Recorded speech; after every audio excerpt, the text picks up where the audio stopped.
Well, good morning. We're excited to have, as I clean up the children's message this morning, we have a new, like Narcy mentioned, a guest speaker, Paul Faust. He is the CCU pastoral, the campus pastor. Yep.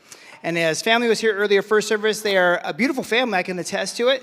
4 children, I only met 3. Yep. The 4th oldest one is around. We know where she is. She's good, but she wasn't here this morning. So, but let's go ahead and address the elephant in the room. When he asked someone to speak, he pretty much is like my twin brother, you know?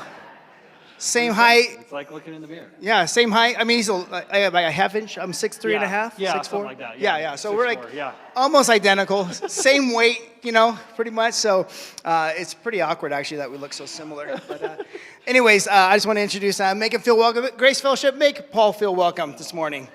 Thank you, guys.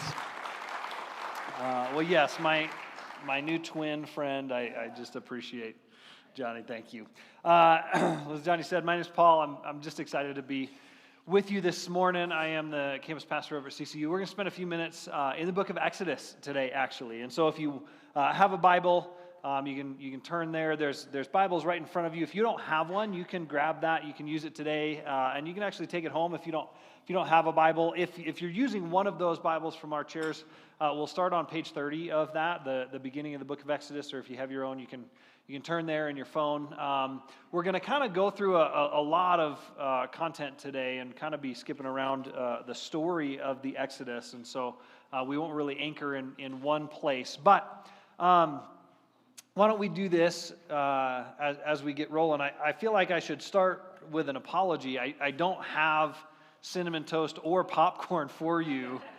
And so I guess we're starting off on the wrong foot. But I think there's some donuts and coffee and stuff in the back if you need that. But why don't I pray for us as we jump in, and then we'll get started. Father, thank you so much for your word. Thank you for the wisdom that you offer to us through your word. Give us insight today. Help us to come to you with open hearts and open ears. God, we ask that you would guide our conversation, that we would be faithful to your word, because we know that there is so much important information that you have to share with us about who you are, about who we are, about where we're going in our lives. So guide us today. Help it to be exactly what you have in mind for this moment in each of our lives. In Jesus' name, amen. All right, well, I want to begin with a question, and it may feel like an unfair question, but as we get to know each other, you'll probably learn I'm really fond, actually, of unfair questions. And so the question is this: what would you say is the most important story in the Old Testament? Now, it seems like an unfair question. Maybe something pops up in your mind. A natural place to go would be like the creation story, right? Like that's where everything begins. Or maybe one of the important heroes, like the story of David, who we just talked about a little bit, or the life of Abraham, for example, maybe one of the covenants. But if you read through the Old Testament, one of the things that you'll begin to notice is that God goes back to actually one particular story over and over and over and over again. And he encourages his people to go back to this story over and over and over again. And it's maybe not the one that you would first think of when you're thinking about your Old Testament and the stories that are in there. It's a familiar one, but it's actually the story of the Exodus. Maybe you've noticed this as you've read through the Old Testament. God answers 2 questions through the story of the Exodus, 2 of the most important questions that we can ask. The first one is, who am I?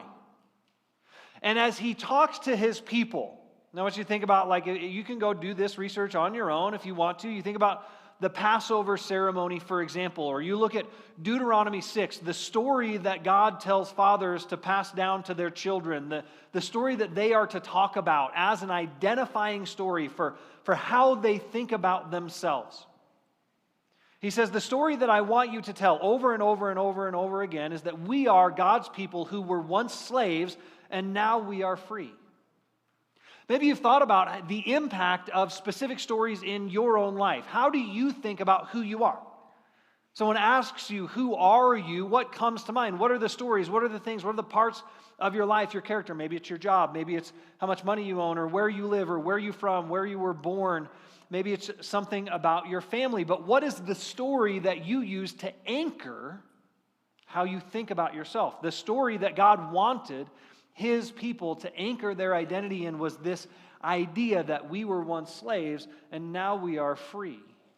And I think this has incredibly significant consequences for how they thought about themselves, and maybe even more importantly, how they thought about other people. And then we think about the question of who is God? A.W. Tozer once said, the most important thing about you is what comes to your mind when you think about God. And if somebody were to ask you, who is this God that you worship? How would you describe him? What story would you go to talk about his character? When you think about Jesus, what picture comes to mind? What is he doing?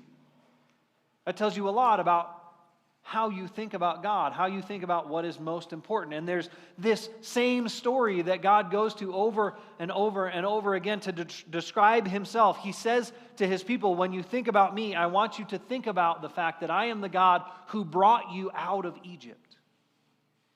The God who brought you out of Egypt actually specifically to bring you to myself so that we could be together, so that we could be in covenant with each other, so that you could know me and follow me. Isn't it interesting that out of all of the stories in the Old Testament, God chooses this one to answer these two core and primary questions? So I think it's worthwhile to dive into this. And the advantage that we have today is that the stories we're going to talk about are relatively familiar ones.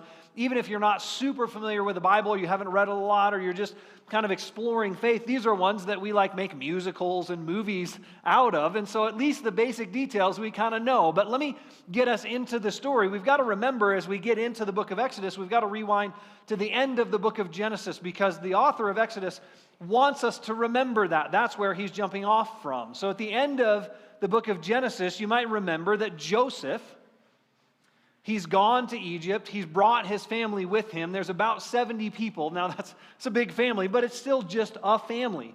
And Joseph is actually the second most powerful man in the world at the end of the book of Genesis. He's the vice regent of Egypt, which is the richest, most powerful nation on the planet at this point, and he's second in command to Pharaoh himself. And so the Hebrews and their relationship with Egypt and their power and their place as a group of people at this point, they're doing well when they're starting off in Egypt. And so as we begin to read the book of Genesis, this is our mindset, right? And sometimes it's hard for us to get there because when we think of Egypt in the Exodus, but we haven't seen that yet. So things are actually really good in Egypt. But then we get to Exodus chapter 1, and we'll start in verse 8, and we have this phrase that the author really wants us to notice so that we know that, oh, now something is changing. In verse 8 of chapter 1, it says, "Now there arose a new king over Egypt who did not know Joseph." And so if we're watching a movie, this is when the music changes, right? And we get the ba, ba, ba. Oh no, something bad is about to happen. And as we continue to read the story, we find that something bad does in fact happen. This new Pharaoh, he's insecure, he's scared, he thinks that the Hebrews are too many, and so he enslaves them. And now they've gone from being this powerful, welcome group in the land of Egypt to being slaves. And as we continue forward in the story, you might have to flip a page, I'm not sure, but if we get to then Exodus chapter 2 in verse 23, we have this interesting sentence. It says, "During those many days the king of Egypt died, and the people of Israel groaned because of their slavery and cried out for help." Now there's a detail there in that part of the story that you may not have noticed. It says that the Israelites cried out. Did you notice? They didn't cry out to anyone specific. See, in this story, we are now 400 years from Joseph. It's a long time. Anybody in the room remember 400 years ago? I'd be impressed. You read about it. It's before the United States was even a dream in anyone's mind. 400 years.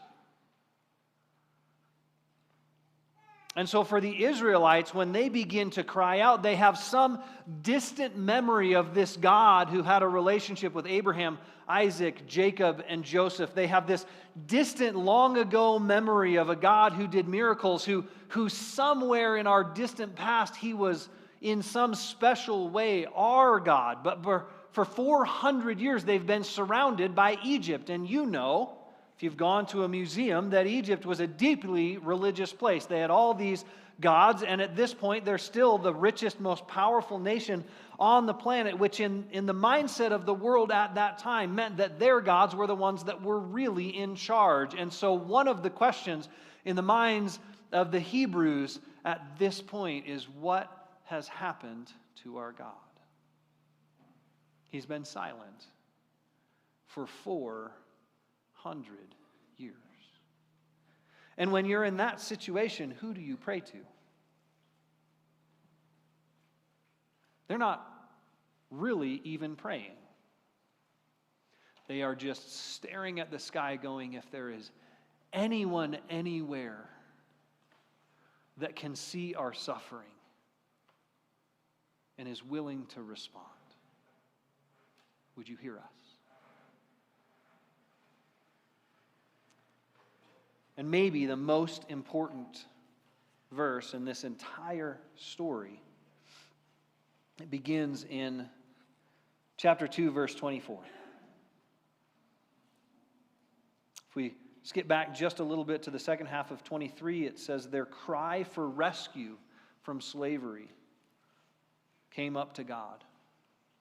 And I want you to notice the pacing of this sentence. It says, and God heard their groaning, and God remembered his covenant with Abraham, with Isaac, and with Jacob. God saw the people of Israel, and God knew. God heard. He remembered. He saw, and he knew. Remember, this is the story that God points us to again and again and again and again. And he says, look to this story to learn who I am. And what is that place in your life? Maybe right now, maybe in the past, maybe it's still coming. But that place in your life where you go, it feels like 400 years of silence. I don't know who I'm even talking to anymore, but I need something. I need help. I need rescue. So if anyone is listening, would you hear me and would you respond? Who is the God of the Exodus? Who is the God of the plagues? Well, according to this passage, he's the God who hears, the God who remembers, the God who sees, the God who knows. And what is it that God is motivated to do in this moment, in this story, when he hears the cries of his people who are suffering? Well, we know this is now the rest of the story. If we pick up in chapter 3, we know we meet a man named Moses. We've seen him before. I'd love to talk more about Moses. We don't have time to dig into his life, but he's such a fascinating study. And so God shows up in this strange burning bush, this bush that is on fire, that doesn't burn up, and God speaks and he gives Moses this name that is so mysterious. That's another whole conversation that I would love to talk about that we're not going to talk about today. But God says to Moses, I'm going to send you to the people of Israel who are suffering, and you are going to bring them out into the wilderness to be with me. This is what I have always wanted, is a group of people that I can teach and I can train and I can be in covenant relationship with and I can send out into the world so that the whole world would know who I am. If you don't know that that was the purpose of Israel from the beginning, you need to take another look at Genesis chapter 12. But if we jump back into the story, one of the things that God says is, I'm going to prove myself to the people of Israel as well as to the Egyptians, and I'm going to do so by way of miracles. See, there's a problem that Moses has. Moses is right when he says to God, I don't think they're going to come with me. Remember, this is a world that has all kinds of gods. And it was not a world where people were used to the gods actually doing anything. In fact, most people assumed the gods kind of hated them, and our job was to keep them from destroying us. But there were all kinds of gods. Some were more powerful than others. And because nobody was really doing any sort of actual miracles, the way we knew which gods were most powerful is we could look at which people had the most money and political power and military might. And that's how we know whose gods are most powerful. And so in their world and in their minds, the Hebrews are in this moment where they're looking at Moses. If Moses just shows up and says, hey, I'm bringing you out, I'm rescuing you from Pharaoh, God's gonna keep us safe and he's gonna take us out, the Hebrews are like, cool, man, that's nice. It's a great idea, but I don't think that you or God can do that. There's no way you're going to pull this off. And if Moses had just showed up on day one and said, hey, we're out, let's go, the Hebrews would have been like, good luck, bro. Right? Because that's the world that they live in. The Egyptian gods are so powerful. Pharaoh is so powerful that even if God does care about us and he wants to rescue us, I just don't think he can. Now, one of the things I don't think we spend enough time talking about is how funny the Bible is. There's a group of people in this story that is actually hilarious. And unless you know some of the details of this, you don't actually see how funny this is. So what God says is he says, I'm gonna make sure Pharaoh knows this is really me. I'm really speaking, and I'm going to make sure the people know. And so, Moses, what do you have in your hand? And he looks, and he's got a stick, because he's a guy who hung out with sheep for 40 years in the wilderness. And he's like, okay, throw your stick on the ground. He throws the stick on the ground, turns into a snake. He picks it back up, and he's like, do that, but just do it in front of Pharaoh, right? So they go, Moses and Aaron, they go in front of Pharaoh, and he's like, hey, listen, the God of the Hebrews wants them back. He wants them out of slavery. We're leaving. And Pharaoh's like, no. We know that part, right? But there's this group of magicians, and you need to know a bit of the technicality of the language to be able to understand this. See, there's multiple words for like snake or serpent, and some of them mean like a snake, like a cute little gardener snake. That's not what's in this story. It's actually a word that refers to like a crocodile or a dragon. So I want you to picture this for a second. Moses and Aaron are there in the courtroom of Pharaoh. Remember, this is a huge open place. There's all kinds of people around. It's very, very public. And that's going to become important as we go through this story. So they turn their staff into like a crocodile or a dragon, and it's like a well-trained dog. It's like just sitting next to Aaron. And so Pharaoh's like, I can do this. We can do this too. So he calls his magicians. Now, these magicians are these guys that keep making fools out of themselves over and over and over and over again through the story. But you need to know the details to be able to understand how funny it is. So they show up and they're like, oh, yeah, we can totally do this. So they take their stick, they throw it on the ground, and it turns into a dragon or a crocodile or whatever this monster is. The problem is theirs is about to eat everyone, and it's completely out of control. So when Aaron's goes and eats theirs, and then comes back and sits down next to him because his is under his control and theirs is not, he has just saved the lives of everyone in the room. And this is a theme that shows up again and again and again and again with these magicians. See, here's why it's funny. All they ever do is make things worse. Do you notice that about this story? Like, okay, guys, can we talk for a second? Like, first plague. Does anybody remember what it was? What did they do first? Somebody said it. The water of the Nile turns into blood, right? And what do the magicians do to prove that they're powerful too? They make more blood. Like, we were actually good. Our blood supply we were full. In fact, that's why we're digging in the dirt over here like we're trying to find something to drink. The Nile has completely turned to blood. It stinks. It's terrible. All the fish are dying. No one has anything to drink or cook with, and you're making more blood? Really, guys? Like, maybe we could try taking away the thing that they did that's destroying our economy. Does that make sense? You guys follow me? Okay, so throughout this story, we have this group of people who just keeps making it worse. And it's part of what God is saying and showing is like not only not only do these Egyptian gods have no power to stop the destruction that God is sending, but all their servants can do is just make it worse by imitating the destruction that God has already given. So, there's a couple of things that we need to recognize about this, though, because this is one of those tough stories, isn't it?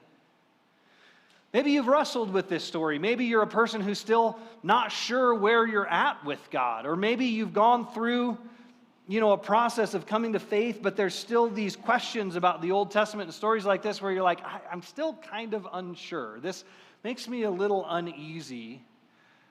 And sometimes it even feels like we've got like this mad, mean Old Testament God and then nice Jesus, which is, it's okay. You just need to read the Bible a little more closely to be able to understand this. But this is one of the places that people often come at us as Christians, and they're like, okay, you say you believe in a good God, but like, what about this? What about God killing people with rocks, ice rocks from the sky? What do you do here? And I think it's one of the places that we have to go, we need to lean into this. And of course, we don't have time to really do justice to a full conversation on that, but I do want to point out a couple of things that might be helpful to you. Because we do need to think about why God is doing all of this. And He actually does tell us. But one of the things I want you to notice is how the plagues actually happen. Now, if you don't know this, there's 10 of them. They take place over a pretty significant period of time. We don't have a timeline of this, but it's probably over the course of at least a few weeks that this is all going on. And every single time there's going to be a new plague, Moses and Aaron show up in the courtroom of Pharaoh. Now remember, that first plague we just talked about, where did that happen again? Anybody remember? At the Nile River. This is a very, very public place. So the first miracle happens in the courtroom of Pharaoh with a whole crowd of people watching. And remember, everybody knew who Moses was. He had been raised, he had grown up in the household of Pharaoh, and then homeboy disappears into the desert for 40 years. The prince disappeared for 40 years and then just showed up again, dressing weird with a wife and kids, and he walks up to Pharaoh, just walks into the palace and goes, hey, I'm taking 1 million people out into the desert. People are going to notice this, right? This is not a hidden private thing. Does that make sense? Especially when there's a crocodile eating another crocodile in Pharaoh's court. And then Moses shows up out at the river where people normally gather in the open, in public, and then he slaps the water with a stick and it all turns into blood. And that water is their water source. So God makes sure, by the way that He does the miracle, He makes sure that every single person in Egypt is affected. They all know what's going on.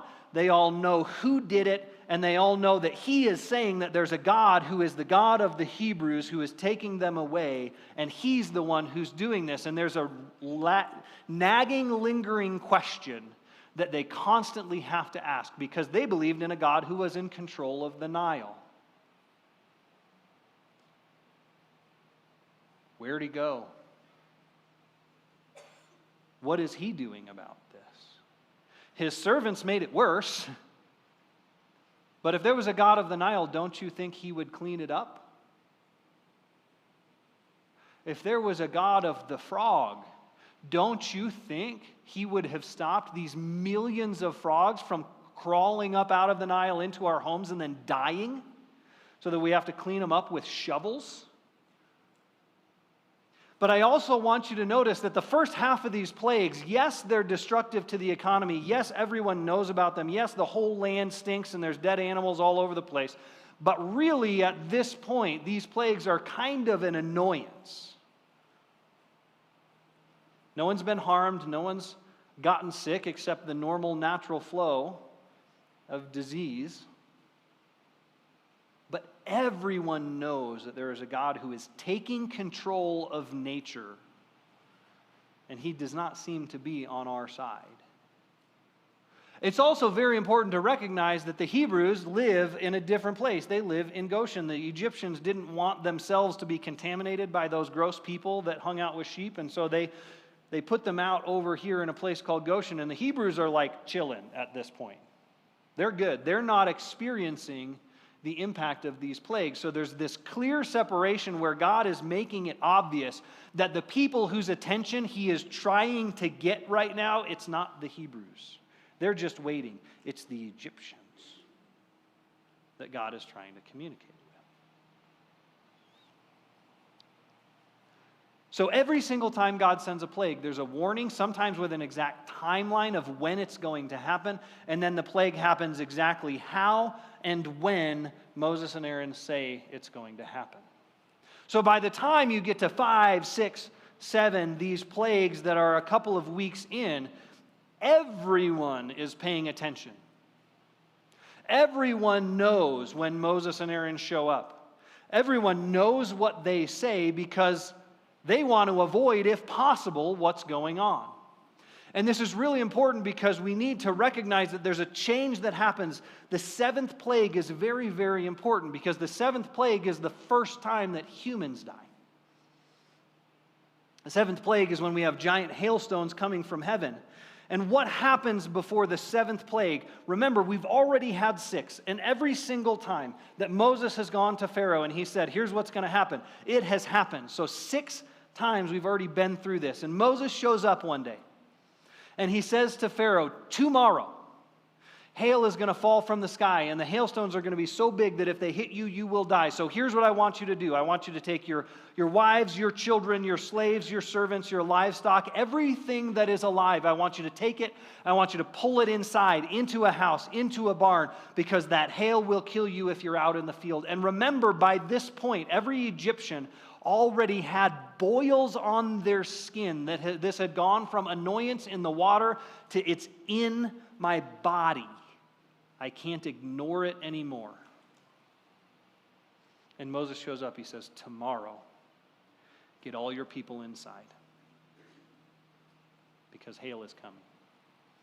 Because God is going to show he is in control even of the weather. And what is the Egyptian god of weather going to do about it? We already know. Nothing.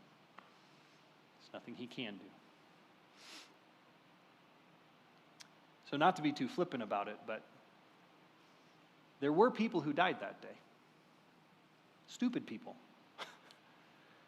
People who weren't listening. People who somehow at this point did not believe that although Moses was 6 for 6, and he gave you exactly what you needed to do to avoid this plague, you still didn't listen. And I have to ask you, is that really God's fault? See, this story is challenging and it's complex because God does send plagues. God does send things that cause humans to die. And we can't shy away from the fact that God is, in some ways, harsh here. But I can't see a whole lot other than grace in the fact that he gives this warning after warning after warning after warning, and he tells them exactly how to avoid destruction. And sometimes we live this way, don't we? We say, God, I'm going to try it my way. I'm going to do it the way that feels good. I'm going to try not what you have warned me is going to destroy me. And then we face the consequences of our own stupid decisions and we go, God, why are you doing this to me? And I think he often looks at us and goes, really? This is my fault? See, the seventh plague becomes important, but we need to understand it. And if you want to read about that, you can, starts in chapter 9, verse 13. Then we have this plague after the seventh plague of locusts. And I just want you to get yourself into this story for a moment. I want you to think about what it would have been like to live through this. You live in the richest nation on the planet. Your life is good. You are immune from famine because the floods that the Nile gives you makes your crops grow like they grow nowhere else in the world. And you never in your life have had to wonder where your next meal is coming from. You have servants.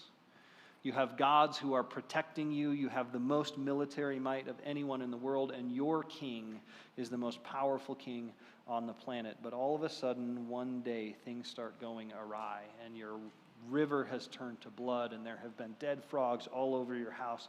You've had these boils on your body, and you look out the window, and there are still dead animals from disease and from the hail that are sitting in your fields. The crops are almost gone. They're decimated, and now a plague of locusts so thick that it makes it seem like it's dusk comes and just wipes out any shred of food that's left. It feels like the world is ending.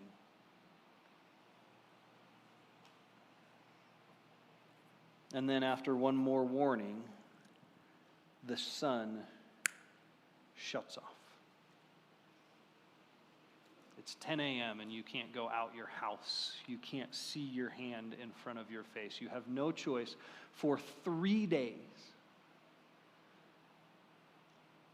but to sit by yourself in your home. I think there's two things you got to recognize about this. One is that the apex of the Egyptian pantheon, the most powerful god in the universe in the Egyptian mind, was the god of the sun. So this god of this group of slaves has just shut off the sun. And there is nothing that even Amun-Ra can do about it.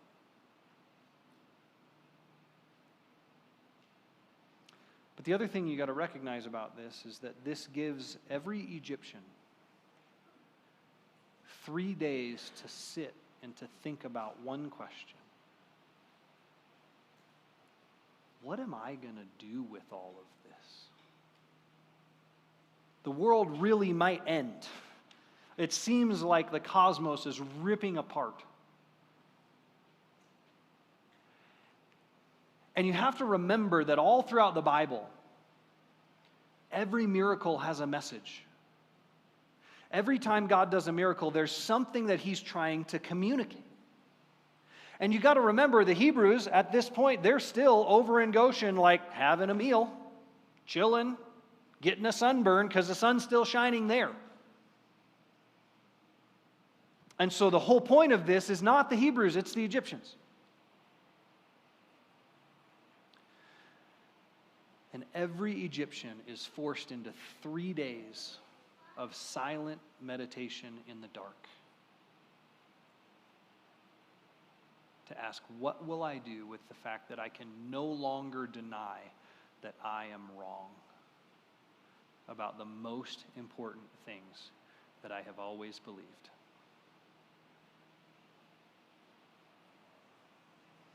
And we know, and unfortunately we don't have time to dive into the 10th plague. It's the Passover. And somehow even then it seems that the Egyptians did not follow the example of the Israelites. But if you look through this story, and it starts in chapter 7, God, a number of different times, in chapter 7, verse 5, he says it as clearly as he does anywhere, God actually gives 3 reasons for the plagues. The reason he says most often as to why he is doing this. So he says, I am doing these great and mighty acts so that Pharaoh and the Egyptians would know that I am the Lord. Isn't that interesting? Now, the second reason is the one that we already know, that we think about most. He says, also, I am bringing my people out of Egypt. So it's not that that's not important. That is part of the purpose. But he says, first, I want Pharaoh and the Egyptians to know that I am the Lord. Second, I want my people out of Egypt. And third, I'm going to judge the gods of Egypt. And this is the one that's so interesting, because a lot of people who are critical of this will say he's just, doing this death match between him and the Egyptian gods because he's arrogant, because he wants to. No, it's not about that. We have already seen he has this heart for the Egyptians, that he wants them to know the truth, because you need to know something. If you are wrong about something very important, the best thing that can possibly happen to you is for you to find out the truth, no matter how much it hurts. And I hope you know that. See, God is presenting himself as a God who sees his people and who sees the Egyptians, and here's the kicker, who welcomes the Egyptians if they will just come to him. You probably never thought about that as part of this story, but I'm going to prove it to you in just a second. So, what do these plagues actually accomplish?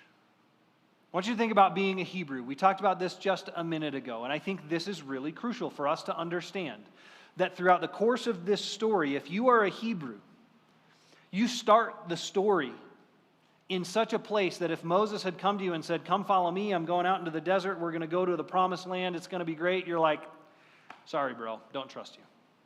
I don't trust you, I don't trust God, you're going to have to prove something to me. And over the course of the plagues, over and over and over and over again, this same message proves itself to the Hebrews.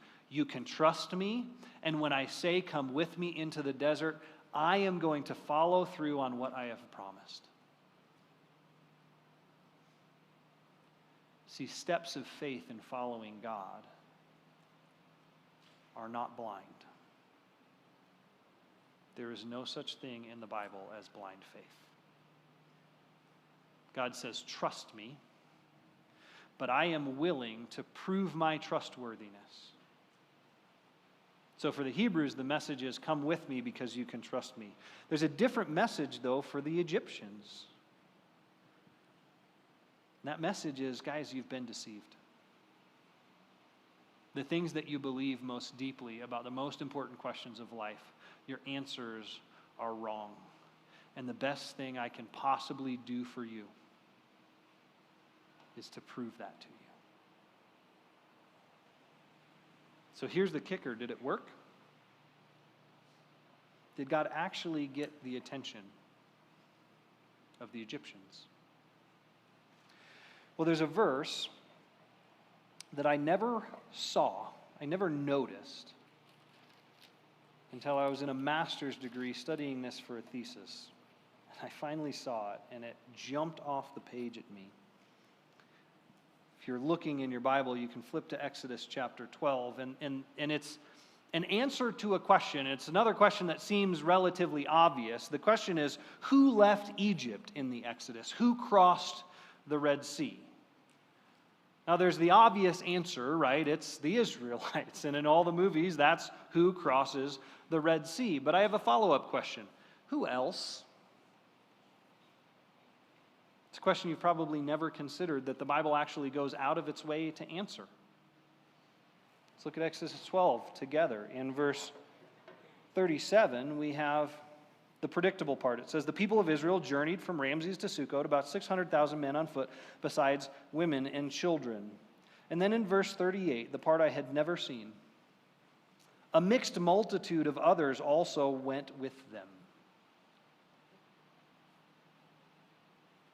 Other slaves, other groups, other non-Israelites left Egypt with Israel and became a part of the people of God. Crossed the Red Sea, joined the covenant, and lived in the land of Canaan. So I want to ask you this as we close. Would you have been part of that mixed multitude? If you started this story as an Egyptian, as an enemy of God, do you have enough humility, honesty, and open-heartedness to actually listen when God challenges the things that you believe and proves to you that you're wrong about some stuff? It's an interesting thing to consider, isn't it? I also want you to consider, what have you believed about who you are and who God is? When you think about who God is, and when you think about the Exodus, is this one of those stories in the Old Testament that you're like, I don't want that in there. I'm just going to kind of skip over these hard parts of the Old Testament because I want nice God that I see with Jesus? Or are you willing to say, no, he is the God who does whatever it takes, who is good to his enemies? We love Romans 5:8, right? While we were still sinners, Christ died for us. These are the things that God does for his enemies, and all we think about is the cross. What about the Exodus, where God went to great lengths to prove to the Egyptians who had enslaved his people that he wanted them to? And is that how you live your life? How do you interact with people who are far from God? Do you approach them with this same kind of tender truthfulness that God shows in Exodus? I'm going to pray in a minute, and I'm going to give you an opportunity to consider and process a little bit of that. And we're also going to take communion. I know you guys do this every week, which I love. One of the things I love about communion is this is communion, the Lord's Supper. This is the New Testament version of this story because it's the one that Jesus says, remember this moment. Every time you gather, every time you are together, do this in remembrance of me. And I don't know if you know this, it's the same story. Who are you?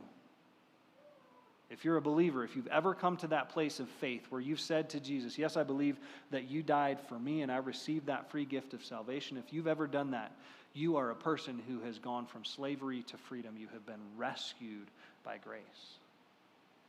And your answer to the question, who is God? You can take it from the Exodus, you can take it from the cross.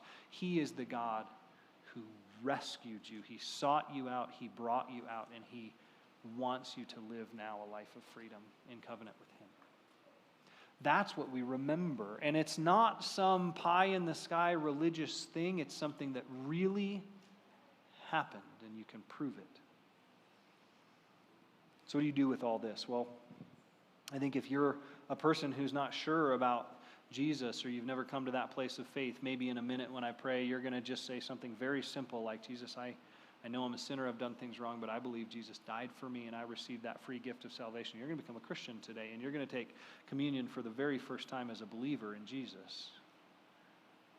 Maybe for you, you're a person who's like, you know what, I've had these places in my mind and in my heart where I know that I don't actually trust God, and maybe this story has helped me realize that it's not about me trying to find something within myself to trust him. It's actually about me getting to know him and seeing that he actually has already proven himself and he is already trustworthy, and saying to him, okay, I get it.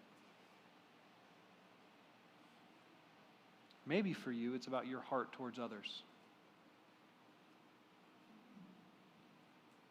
Maybe it's about how you think about and talk about and pray for and interact with people who are far from God.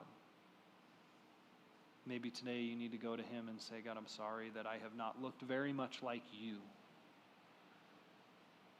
in the way that I have interacted with people that I now know more than ever that you love. So I'm going to let it be silent for just about 15 seconds before I pray, and I want you to just go to the Lord and open your heart and ask him what you are to do in this moment.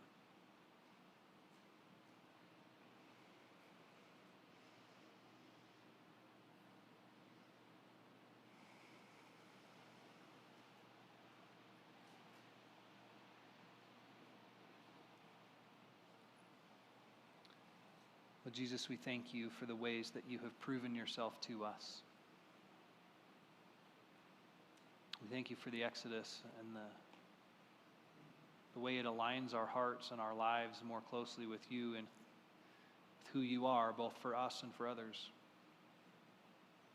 We thank you for the cross, for the forgiveness that we find there.